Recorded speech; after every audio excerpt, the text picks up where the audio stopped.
মানে আমি সাদা স্কুলে থাকতাম যখন তখন রসিকবিল আসতাম, আবার এখন কলেজে উঠেছি এখন আসছি। বাঘের তো প্রচন্ড গরম লাগে, হাওয়া খাচ্ছে আর আমরা এখানে গরমে অবস্থা। বক্সিং করে যে আমাদের কি দিল আমরা ভাবতেই পারিনি আমাদের যে কিছু খেতেও দেওয়া হবে। আজকে আমাদের কলেজ থেকে নিয়ে যাচ্ছে এক্সকারশনে, আর যে জায়গায় নিয়ে যাচ্ছি সেই জায়গায় আমরা ছোটবেলা থেকে ঘুরতে যাই। আর এখন আমি আপাতত যাচ্ছি অর্ধেক রাস্তা অবধি, কারণ অর্ধেক রাস্তা থেকে আমরা বাসে উঠবো। আজকে আমাদের এক্সকারশনের ব্লগ, যে কখন আসবে, আমরা যে কখন উঠবো আর কখন জায়গা পাবে। মানে কলেজ থেকে যে বাসটা ভাড়া করা হয়েছে সেই বাসটাই অর্ধেক রাস্তায় আমাদের উঠিয়ে নিয়ে যাবে, বাট ওই বাসটা আসছিলই না, মানে বাসটা ছাড়েইনি ওখান থেকে। এর জন্যই আমরা এতক্ষণ রোদের মধ্যে দাঁড়িয়ে আছি। এর জন্য আসতে অনেক দেরি, এর জন্য আমরা স্মার্ট পয়েন্ট থেকে এসির হাওয়া খেয়ে আসি না, টাইম ওয়েস্ট করে লাগবে। এত সুন্দর রোদ্র উঠেছে আজকে, অবস্থা খারাপ হয়ে যাবে। আমরা শান্তি পাওয়ার জন্য মনে এসেছি, শান্তি পাওয়ার জন্য, ঘোরার জন্য আসিস, লজ্জা লাগে না? আমাদের ওখানে এতটাই গরম লাগছিল যে আমরা এসির হাওয়া খাওয়ার জন্য স্মার্ট পয়েন্টে এসেছিলাম, কারণ তাছাড়া তো আমাদের কোনো উপায়ই ছিল না, কারণ অতক্ষণ তো আমরা দাঁড়িয়ে থাকবো না, আর বাস ওখান থেকে ছাড়িয়ে নি, এর জন্য এটাই একমাত্র উপায় ছিল। চিপস কেনার জন্য আমরা খুবই করুণ অবস্থা গাইস, আমাদের খুবই করুণ অবস্থা। স্মার্ট পয়েন্টের ভেতরে না, বাইরে আমরা এখন বসে আছি। সব দায় হলো এরপর থেকে এই কথা কোনোদিন শুনবো না। এখন আমরা যাচ্ছি আমার মাসির বাড়ি, কারণ এত গরম সহ্য করা সম্ভব না, কিছু করা যাচ্ছে না, এর জন্য মাসির বাড়ি যাচ্ছি। এত ভালো সিনারি, এত গরমে ওখানে থাকতে না পেয়ে তারপর আমরা মাসির বাড়ি গেছিলাম, মানে আমার মাসির বাড়ি। তারপর এট লাস্ট বাস এসেছিল, এরপর আমরা বাসে উঠলাম এবং বাসে দেখি ওরা নাচা গালা শুরু করে দিয়েছে। তারপর আমরা ওদের সাথে যোগদান করলাম।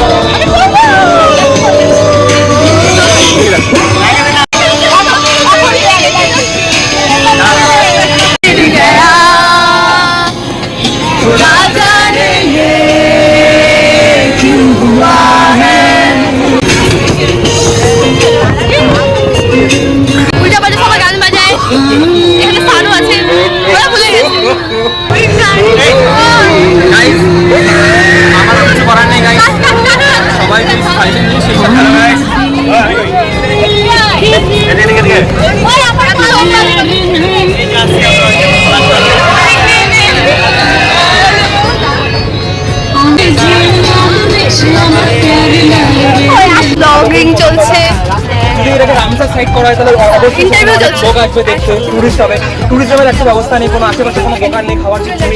আমরা চলে এসেছি রসিকবিল। আধা ঘন্টাও লাগেনি আমাদের রসিকবিল পৌঁছাতে। যাই হোক, এখন আমরা নামলাম, আমরা পৌঁছে গেছি রসিকবিল। আমাদের বাস হয়তো তো মাথা সিরিয়াস হয়ে যেতে বেটার না, একটা খাবার দোকানও আছে, কিছু খেলে খেতেই পারিস। হয়তো সবাই এখন আমরা কোথায় যাচ্ছি জানি না, যেখানে নিয়ে যাচ্ছি আমরা সেখানে নিয়ে যাচ্ছি।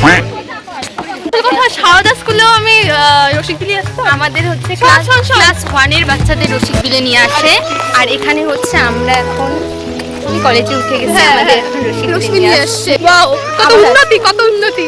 ইউনিভার্সিটিতেও হয়তো দেখো রসিকবিলে আসছি।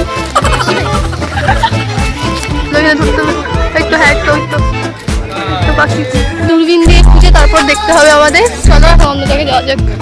আর আমরা এখন দেখতে এসেছি পরিযায়ী পাখিদের, এর জন্যই তো এই জায়গাটা এত ফেমাস।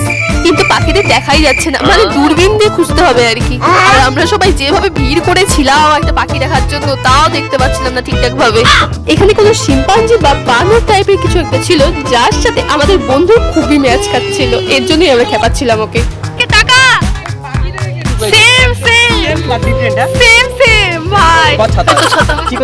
আমার বডিগার্ড ছাতা ধরে আছে, ওই দিনটা এত গরম ছিল যে আমাদের অবস্থাই খারাপ হয়ে গেছিল। আর আমাদের বন্ধুগুলো কেউ ছাতা নিয়ে আসেনি, এর জন্য আমার ছাতা নিয়ে তাড়াতাড়ি করছে, এর জন্য আমার বডিগার্ড হয়ে আমার ছাতা ধরে দাঁড়িয়ে আছে। টাকার পরে একটু জাস্ট দেখা যাচ্ছে মাথাটা, দেখা না যাওয়ার মতো অনেক ডাকছে এখান থেকে। এই তো এত বড় লোকটাকে যে খায় ফেলে, এত আয় আয় বলছি। এখানে আমরা এসেছিলাম ঘড়িয়ালকে দেখতে, এখানে আমরা অনেকক্ষণ থেকে দাঁড়িয়েছিলাম, বাট কোনো ঘড়িয়ালই আসছিল না। এই লোকটা ডাকাটা দেখি সব ঘড়িয়ালগুলো একের পর এক ওনার কাছে চলে আসছে। বাপরে, এদেরও নাকি নাম আছে। 5টা ঘড়িয়াল দেখার পর আমরা এক জায়গায় আসলাম এবং এর সম্পর্কে অনেক কিছু জানলাম ডিটেলসে। এখানে কতগুলো ঘড়িয়াল আছে, কতগুলো ঘড়িয়ালকে বাইরে থেকে নিয়ে আসা হয়েছে, কতগুলো রিসেন্ট ঘড়িয়াল, কতগুলো ডিম পেড়েছে, এগুলোই।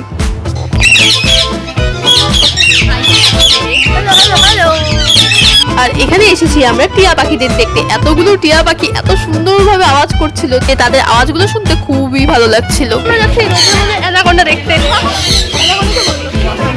অ্যানাকোন্ডা কাহা পর হ্যায়?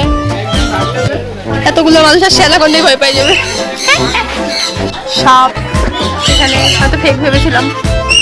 যাই হোক, আমরা সাপকে দেখে একটা কিউট খরগোশকে দেখে তারপর চলে গেলাম আসল রসিক বিলে। এখানে মেইনলি আছে হরিণ, চিতাবাঘ আরো অনেক কিছু। তো এখন আমরা কোথায় যাচ্ছি জানি না। যাই হোক, খুবই গরম লাগছে, বাট আমরা যাচ্ছি। আমরা রসিক বিলে নামার পর থেকে শুধু দৌড়িয়ে যাচ্ছি, এখান থেকে এখানে যাই, এখান থেকে এখানে যাই। এত গরম লাগছিল সেটা ভুলে বোঝানো যাবে না। 2 দিন আগে কিন্তু এখানে বৃষ্টি ছিল। যেহেতু আমরা এসেছি এখানে, তাই জন্য আজকে সেই সুন্দরভাবে রৌদ্রটা উঠেছে। আমাকে বলছে যে পেছন থেকে তুলতে ভিডিও। হ্যাঁ, ব্লগই চলছে।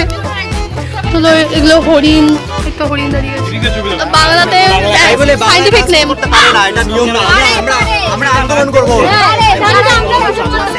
স্পেশাল ট্রিটমেন্ট শুধু কলেজ স্টুডেন্টদের ভিজিট করতে, শুধু একমাত্র কলেজ স্টুডেন্টদের।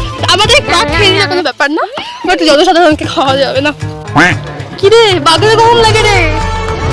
তারপর আমরা হরিণ দেখে আসলাম বাঘ দেখতে, মানে চিতা বাঘ দেখতে। যেই জায়গাটাতে আমরা এসেছি সেই জায়গাটাতে মনে হয় জনসাধারণদের ঢুকতে দেয় না, বাট আমরা যেহেতু কলেজ স্টুডেন্ট এর জন্য আমাদের স্পেশালি এখানে ঢুকতে দিয়েছে। সুলতান, এর নাম সুলতান। যাই হোক, সুলতান ভাইদের দেখে এবং তাদের সম্পর্কে বিভিন্ন জিনিস জেনে এখন আমরা যাচ্ছি ক্লাস করতে, কারণ এগুলো সম্পর্কে এখন আমাদের বিভিন্ন জিনিস শুনতে হবে আর লিখতে হবে। জলের বোতল পেলাম, কি গরম। যেখানে মিও আমোর্থে কিছু দেওয়া হবে আমরা জানতামই না। বাহ, ভালো। আর এখানে আমাদের মিও আমোর্থ থেকে টিফিন দেওয়া হয়েছিল। আমাদের যে টিফিনও দেওয়া হবে সেটা আমরা জানতাম না, তাই আমরা একটু সারপ্রাইজ হয়ে গেছিলাম। আমরা ভাবতেই পারিনি আমাদের যে কিছু খেতেও দেওয়া হবে। So we are so surprise. Oh my god, মিও আমোর্থের প্যাকেটের ভেতরে, ও তাও ভালো, মিও আমোর্থের কিছু একটা জিনিস আছে। আমি ভাবছিলাম ফলস হয়ে গেল আমাদের সাথে। যাই হোক, আমাদের সাথে কোনো ফলস হয়নি। আমরা একটা জলের বোতল পেয়েছিলাম, একটা মিও আমোর্থ থেকে খাবার পেয়েছিলাম, একটা ফ্রুটি পেয়েছিলাম, একটা ছুরি ভাজা পেয়েছিলাম। ওভারঅল টিফিনটা ভালোই ছিল। একটু হলে প্যাকেটটাই খেয়ে ফেলবো আমরা, খাওয়া যাক। এখানে আমার বান্ধবী সম্পূর্ণটা খেতে পারবে না বলে আমাদের বন্ধুকে দিয়ে দিচ্ছে খাবারটা, মানে অর্ধেকটা। ওরা শুধু ওর কাছ থেকে খায়নি, আরো যে কতজনের কাছ থেকে খেলো, পেট থেকে অন্য কিছু ভাই। আপাতত আমরা খাওয়া দাওয়া করে ক্লাস করছি। এক্সকারশনে এসেও এখানে সবাই একের পর এক ছবি তুলেই যাচ্ছে, আর মানুষের খাবার খেয়েই যাচ্ছে।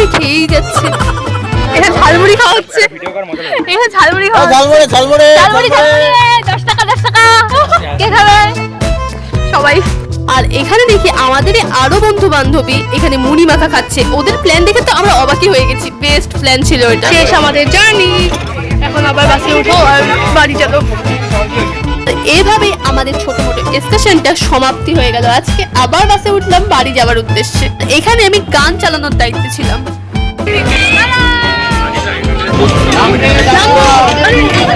আজকের জন্য এইটুকুই গাইস। আমাদের ঘোরাফেরা শেষ। পরের সেমিস্টারে মেঘালয়ে যাব। হ্যাঁ, ফিঙ্গার ক্রস যে পরের সেমিস্টারে মেঘালয়ে নিয়ে যাই। মেঘালয়।